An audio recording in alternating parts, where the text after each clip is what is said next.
RCF. Bonjour Monseigneur Le Borgne. Bonjour Charles, bonjour à tous.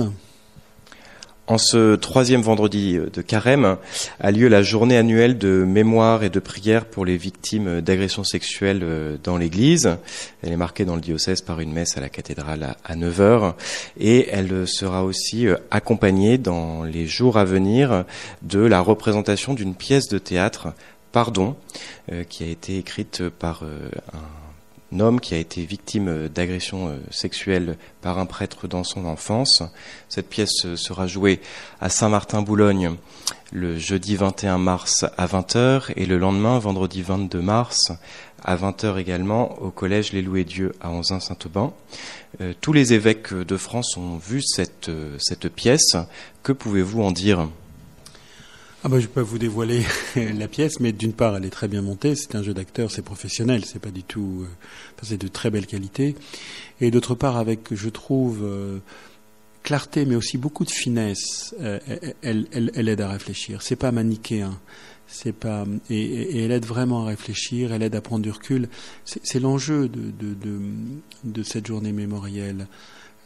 C'est de se dire, d'abord, d'être toujours vigilant et de construire une culture de la bienveillance, mais c'est-à-dire veiller bien, donc veiller avec vigilance au bien de tous, et à commencer par les plus fragiles, les jeunes et les publics fragiles.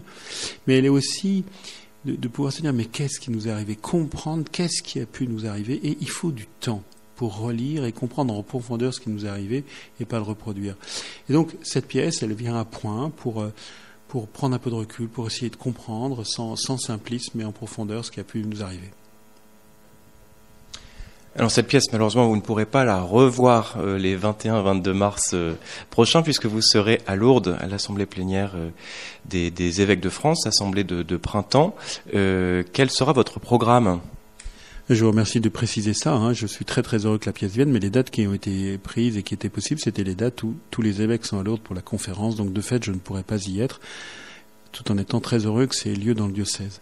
À Lourdes, écoutez, c'est l'assemblée de printemps, elle est généralement un peu plus courte que l'assemblée, elle n'est pas généralement, elle est toujours plus courte que l'assemblée de novembre.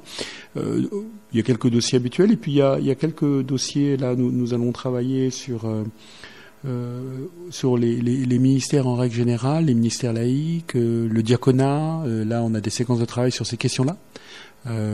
On est dans le 60e anniversaire de la relance du diaconat suite au Concile Vatican II. Et puis on est aussi dans toute une réflexion sur les ministères laïques de catéchistes, de lecteurs et d'acolytes qui avancent. Et il va falloir que nous prenions des décisions pour rendre ça possible en France, et nous le désirons tous. Après, la traduction pratique n'est pas si simple, et nous y travaillons ensemble.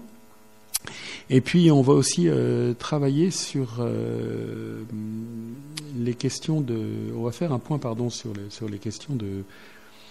Justement, on parlait de journée mémoriale, mais le tribunal pénal canonique national qui a été mis en route, on va rencontrer, on va faire le point sur l'activité, voir comprendre, pour continuer à progresser sur d'autres questions aussi qui touchent à la mise en œuvre des mesures que nous avons décidées suite à la crise des abus. Et puis le troisième sujet qui peut paraître un peu interne, mais qui est important, c'est que nous travaillons à la transformation de la Conférence des évêques de France. Et l'enjeu, c'est d'accompagner les diocèses dans leurs besoins, dans leurs demandes, le mieux possible, de manière le plus dynamique dans la société d'aujourd'hui, qui n'est pas celle d'il y a 30 ans. Donc c'est un chantier qui est ouvert depuis longtemps, mais qui aujourd'hui est en train d'aboutir. Voilà les trois sujets principaux. Vous parliez de la transformation de la conférence épiscopale qui est à l'œuvre depuis quelques années. Celle de notre diocèse fêtera bientôt ses 1 an avec le lancement d'une démarche diocésaine. Seigneur, que veux-tu pour notre diocèse à la messe chrismale l'an dernier. Donc une phase de prière à l'Esprit Saint a eu lieu, puis une phase de consultation, une phase de restitution de cette consultation. Et puis viendront bientôt, à l'aube de la messe chrismale, des orientations à la suite de cette démarche. Comment se construisent-elles ?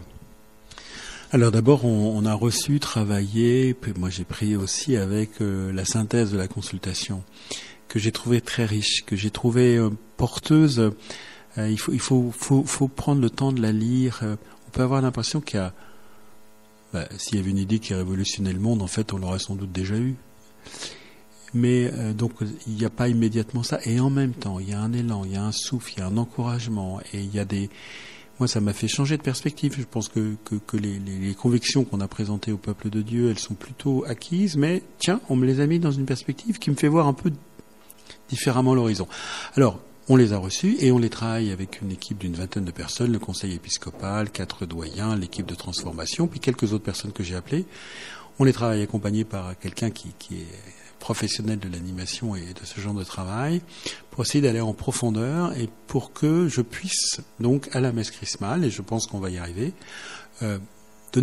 dire, ben voilà, c'est vraiment dans cette direction qu'on va. Et je vais pas en dire beaucoup plus, parce qu'après on va mettre en place des manières de faire, des process, des échéanciers, et on va mettre en place une manière d'y aller où, hop, on lance des choses, une décision, un axe, on voit ce que ça donne dans plusieurs lieux. Ah, on se dit, est-ce que c'est pertinent ou pas? On le confirme, et alors on ira tous ensemble. Mais donc je vais donner quelques axes un peu fondamentaux, mais c'est comme un cliquet. À chaque fois on fait un pas. Et donc je donnerai quelques axes qui vont vraiment définir la manière dont nous allons travailler dans l'avenir, et qui s'appuie vraiment sur et pas exclusivement, mais de manière forte sur la consultation que j'ai faite des fidèles et auxquels les fidèles ont répondu juste avant Noël. Donc voilà. Et alors je ne vais pas vous dévoiler les axes parce que je les dévoilerai à la messe chrismale, mais ils commencent à être assez précis dans ma tête. Il y en aura 3 ou 4. On va pas être dans un lieu où on va avoir 10 000 décisions. Non, je pense qu'il faut avoir quelques grands axes et quelques décisions un peu marquantes qui vont elles-mêmes faire bouger, et puis laisser beaucoup de place au local aussi. Hein. Et donc il faut des axes pour tous, et puis la subsidiarité, le local. Enfin, on essaie de travailler dans ce sens-là. Donc rendez-vous est donné donc à la messe chrismale, vous le disiez, c'est le 26 mars à 18h en la basilique Notre-Dame de Boulogne-sur-Mer. Cette messe chrismale a lieu chaque année au cœur de la Semaine Sainte. C'est l'occasion aussi pour les prêtres de renouveler leurs promesses, pour vous, évêques, de bénir les saintes huiles. C'est un grand moment, cette Semaine Sainte, toujours pour le diocèse. Comment vous y projetez à quelques jours de cette Semaine Sainte? C'est d'abord la semaine, comme dit la tradition, pour tout chrétien. Et on a peut-être perdu un peu l'habitude de vivre au rythme liturgique. Nos aînés, là, y étaient plus sensibles, mais le Triduum pascal, moi je connais des gens qui prennent une journée de congé, voire 2, pour pouvoir vivre le Triduum pascal, le jeudi saint, le vendredi saint, dans la force du don de la vie de Dieu, de la passion et de la résurrection.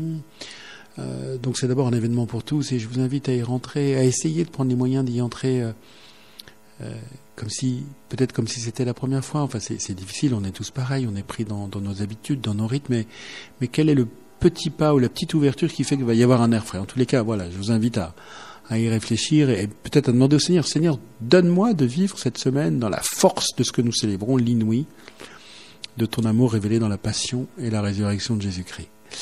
Après, je la vis sous 2 modalités. Je la vis d'abord sous la modalité d'un évêque qui réunit son diocèse, des prêtres, vous l'avez dit, qui renouvellent leur engagement. C'est pas rien, c'est très impressionnant pour moi, c'est très impressionnant. Qui suis-je pour avoir reçu ce ministère qui devient un appel, une convocation à servir le peuple de Dieu avec les prêtres et les diacres qui m'ont été donnés. Et c'est pour moi c'est toujours un moment très fort. Je me sens tout petit et en même temps, je me réjouis de ceux qui me sont donnés, justement.